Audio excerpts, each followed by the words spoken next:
From Detroit's University District, it's Thursday, January 10th, 2019. And it's just sunny enough that if you close your eyes and hope real hard, you can kind of feel the warmth. I'm Jer. And I'm Sven.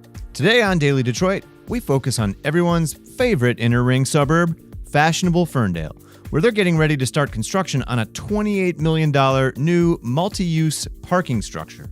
Sven speaks with Assistant City Manager Joseph Gacioch, who's running point on the dot. That's the name for the development on Troy Street, DOT, which will take shape on the site of a city-owned surface parking lot. It's a major development for the city, nearly tripling parking capacity on the site and adding more than 11,000 square feet of new retail space and possibly new office space and housing.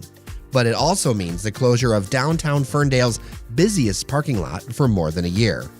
We'll get into all of that with Gacioch right after this. Daily Detroit is brought to you in part by Milo Digital. Milo Digital is a full-service digital marketing agency that engineers quality results through data and innovative strategies. Learn more at milodetroit.com.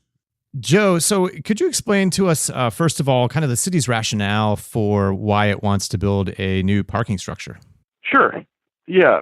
First and foremost, it was a response to broad community and outside community input that the city had a parking shortage issue.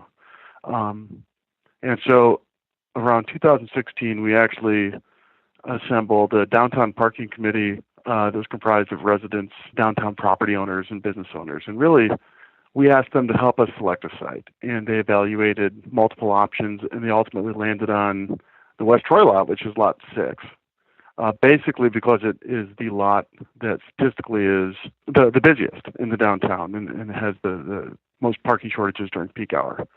So we wanted to address the most acute parking shortage issue, and that seemed to be the right location. However, city council and city leadership also took a step back and realized this is a critical piece of city-owned property in the downtown, and it's also a major development opportunity that will really have an impact for at least the next 50 years. So what else might we do here? And that's why this project not only includes or endeavors to include parking, but it also is looking at bringing 20,000 square feet of elevated office, looks at bringing accessible commercial street-level retail. And then we're also looking at hopefully trying to provide some kind of affordable housing on a small piece of the property that's zoned for residential. Mm-hmm. And now, talking about the residential and the office in particular, are those certainties, or is that something that's still under negotiation with the developer? Yeah, it's still under negotiation with the developer. So we went out and to bid for developers to see what their interest would be on developing the vision. And really consistently over the last year, we got consistent answers, yes, we're interested, but we want to build market rate residential. And, there were qualified offers, but that really didn't line up with what the vision for the property was. And that vision was really informed by a lot of community public engagement and input sessions. So to ignore that community want and the community vision and to just settle for the easy market rate residential didn't really fit this project or kind of our community values. What did the community members say specifically about the housing component, what they wanted? The private market's already bringing a lot of housing, right? You have Ferndale House that built on the Save-A-Lot site. We have possible residential development. Yeah, on East 9 Mile, we have another possible residential development that another development entity is looking at bringing, and that's kind of across the street from Credit Union 1. And so you have two major downtown residential developments already going on. The private market's doing on its own, right? And then you have some neighborhood developments that are happening near Wilson Park and then again near Garbett Park. So we have the private market already bringing in the residential. We didn't feel like that really aligned with the city's strategic plan and master land use plan for the downtown. But what did align was the office, right? Because we don't have a lot of office. When you think of downtown office, you think in this area, you either think of Birmingham, Southfield, Royal Oak. You don't think of Ferndale, and we want to change that narrative. Right. So this is going to be, correct me if I'm wrong, 4 stories tall now? So the parking alone is going to be about 45 feet. If we're successful in negotiating 2 floors of office, you're looking at about 69 feet, which is it's within the zoning ordinance. So that means like four floors of parking essentially? Yeah, yeah, and you have one level below ground Okay. and three levels above ground. So if I were to kind of stack that, it's one level below ground, then you have a level of retail, and then above that, three levels of parking. Okay. And how many spaces? It's about 400. Okay. So that compares with, I think, 138 existing on the surface lot? Yeah, that's correct. Okay. How much is the whole project expected to cost, and how's the city paying for that? Yeah, the city's portion of the project is expected to be about $20 million, and we intend to issue capital improvement bonds that will be paid for through the auto parking system, not the taxpayer dollar.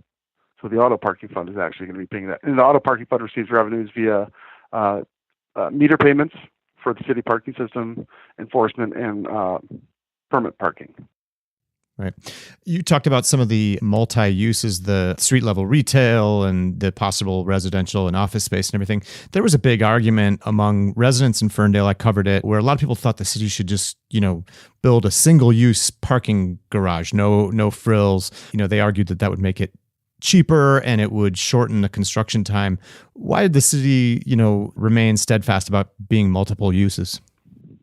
Well, one, I'd like to point out that we didn't end up researching both opportunities, and we had people for that. And we also had people come out for the mixed use opportunity.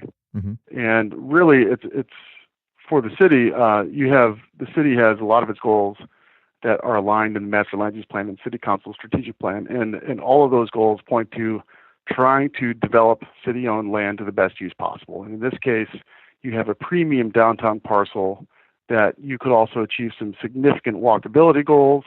You can introduce some daytime traffic, which really diversifies the economy, because our downtown economy is predominantly driven by nighttime features, restaurants, and hospitality. We do have a lot of great daytime businesses too, but we don't have any daytime office. And so what this does is we found this is an opportunity to balance the economy, right, and diversify it. And really the key principle there is economic resilience. And we want to make our downtown as resilient as possible to the economy. Right. And that's why we pursued this opportunity rather than the single use.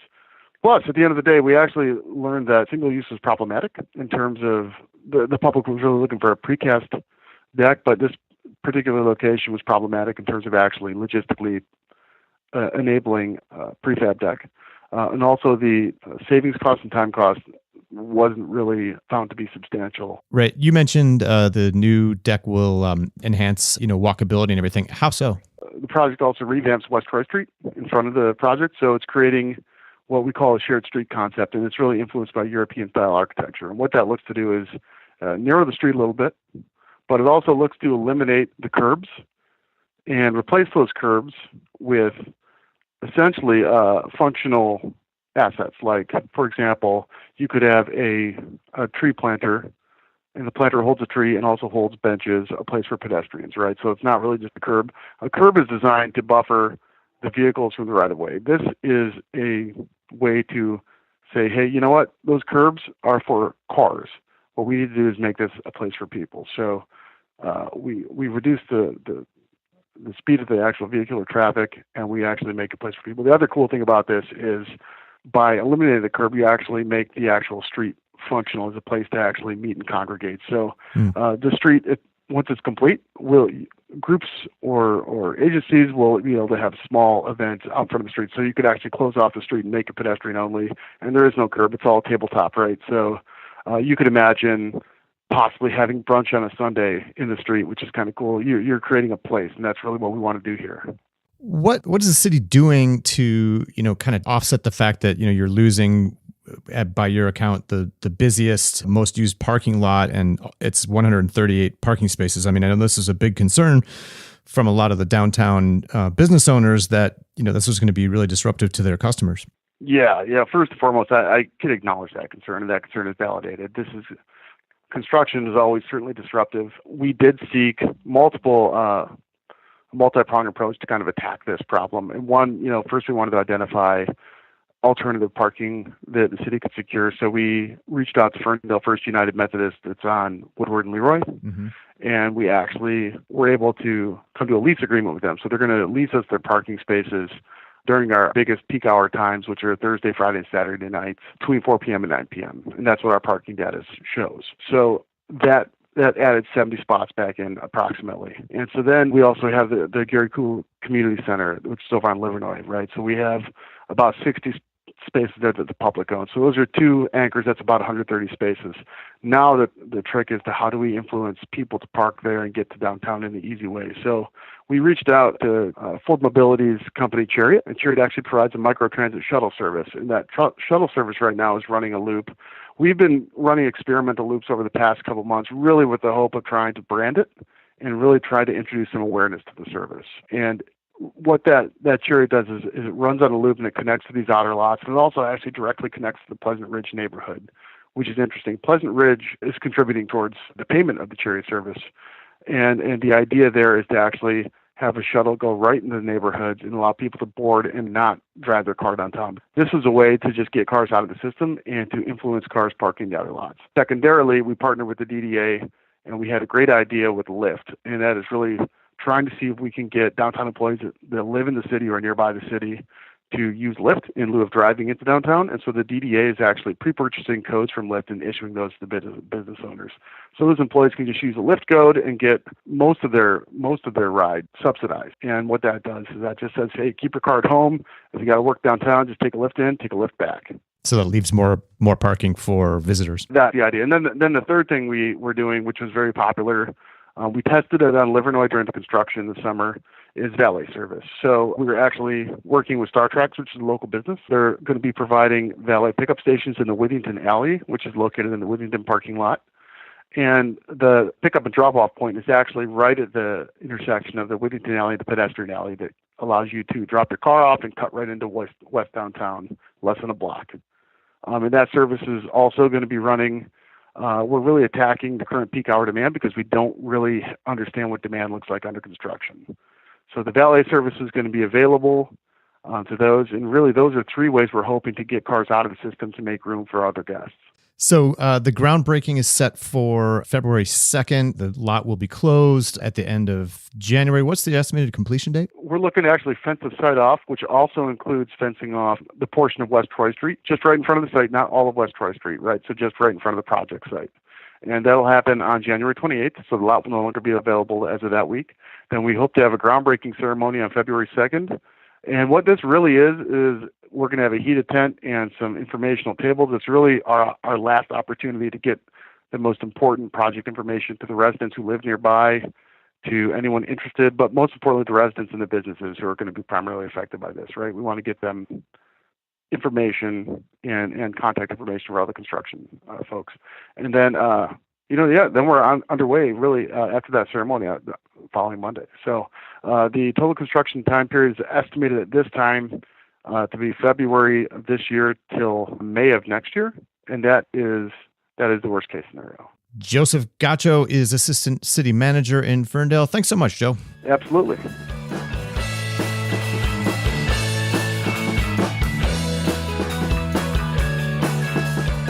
Let's talk about all things Ferndale for a second. Sven, there's a lot going on in Ferndale beyond this project. New restaurants, residential. I mean, we could just knock it down the list. Como's is getting redone. Brooks Brewing, Brew Pub and Pizzeria is coming in. That new Anti-Hero place. Just the opened, Bobcat. Yep, the Bobcat Bonnie's. Right. Treat Dreams, by the way, the well-known ice cream place with adventurous ice cream flavors just announced the other day that they're going to be closing after this coming weekend.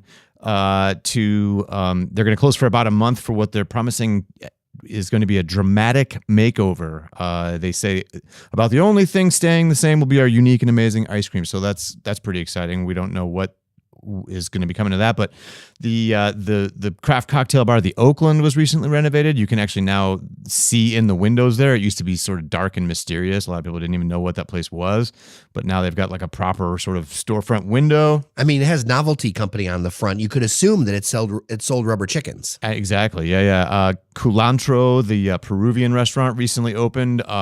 Things are starting to open up with that Iron Ridge development up there near Pleasant Ridge and 696, further away from the downtown. That's a huge stack. I mean, that's a stack that feels a lot like what we hear happening in Midtown and other places. Yeah. It's really interesting. So you're a Ferndale resident. Is that properly called a Ferndalian? I've always wondered. Yeah, I like that, Ferndalian. I like Okay. it. So as a Ferndalian, what do you feel folks are thinking about all of this?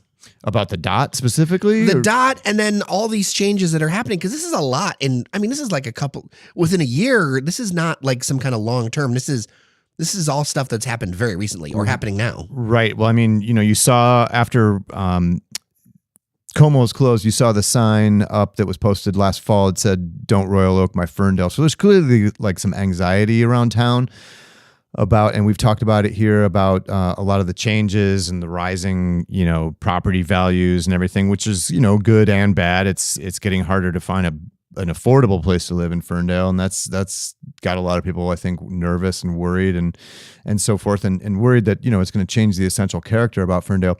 The dot specifically, this parking structure has had a kind of a tortured history going back a few years. The city actually a few years ago was in discussions with a private developer for one of their other city-owned parking lots on the north side of 9 Mile, different parking lot that would have been similarly like a multi-story mixed use with like ground floor retail. It's even bigger back there, if I remember correctly. Last time it's a large space back there. So this was like it got to the stage where at least they were doing renderings and stuff. But there was a huge outcry over this. I mean, people, I think, just thought it was just way too big. I'm trying to remember some of the comments, but it really brought out a lot of opposition. They went away from that. Even with the dot, once they sort of scaled it down to this side, there was a I guess I would almost kind of say maybe like a small but very vocal group led by a lot of downtown business owners who were upset about this. Principally because, this is going to take, as we talked about with Gacioch, this is going to take away the city's biggest parking lot for, more than a year in all likelihood. And that's going to cause some headaches for the downtown business owners. So I get the anxiety and everything. There was a lot of talk. And I asked Gacioch about this. A lot of people said, well, let's just do a regular, no frills parking garage, because that'll be, quick, it'll take less time to build, it'll be less expensive and less disruption to the downtown merchants. I think my sense is that I think most people are glad that if they're going to do this, I think they recognize, first of all, that yes, this is needed. Ferndale's had parking problems, shortages for forever. So after this is done, there's going to be more spots. There will be more parking capacity, yes, and I think there's a broad recognition that that's needed, especially on weekend nights. Weekends and evenings. But I think most people in Ferndale recognize that this is a lot better than just a plain old parking garage, because yes, you have to use this as a parking garage, which no one loves a parking garage, but at least, there's going to be ground floor retail. There's going to be the pedestrian and sort of streetscape improvements that Gacioch talked about. It sounds like there's probably going to be added office space, which I think is really going to also be another really good addition to the downtown, something that doesn't exist there now.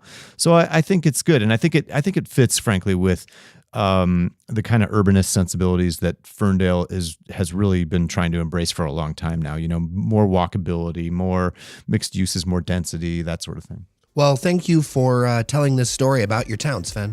Hey, I love me some Ferndale.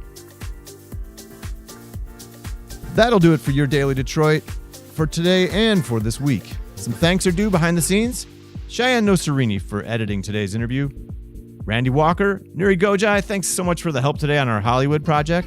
And there's more to come on that front. Folks at Podcast Detroit, Bob Waltonspiel and Dave Phillips, thanks to you guys. And most of all, to you for listening. That's right. And happy birthday to a friend of the show, Billy Strotter. May the bourbon always flow in your direction. I'm Sven Gustafson. And I'm Jer Stays. Take care of each other, and we'll see you around Detroit. You're listening to the Podcast Detroit Network. Visit www.podcastdetroit.com for more information.